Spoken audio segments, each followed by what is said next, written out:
সাদেক ওই বদ্ধ উম্মাদ, তোরা যে মুমিন বদ্ধ উম্মাদ, তোকে সাদেক ওই না, তোরা নানান কার্যকলাপে বুঝেই দিছিস কোথায় ফিলিস্তিন আর গাজার ব্যাপার পার্সোনাল।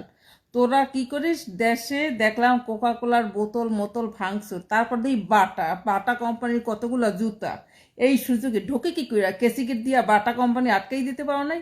বাটার জুতা বাংলাদেশে কিরা না পরে, আমিই তো বাটার জুতা অনেক পরছি, কেন বাটার জুতা খারাপ না?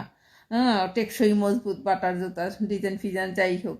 হ্যাঁ, বাটার দেশের মানুষ কে না কিনে, টেকসই অনেকদিন লাস্টিং করে। যাই হোক, বাটার শোরুম যাইয়া দেয় জুতা মুতা ছিঁড়ে বিড়ে ফেলাই, এগুলারে ধরিয়া ফায়ার পাড়াই, ফিলিস্তিন পাড়াই দেখে এই যে বদ্ধ উম্মাত এইগুলা করে বিশৃঙ্খলা সৃষ্টি করে।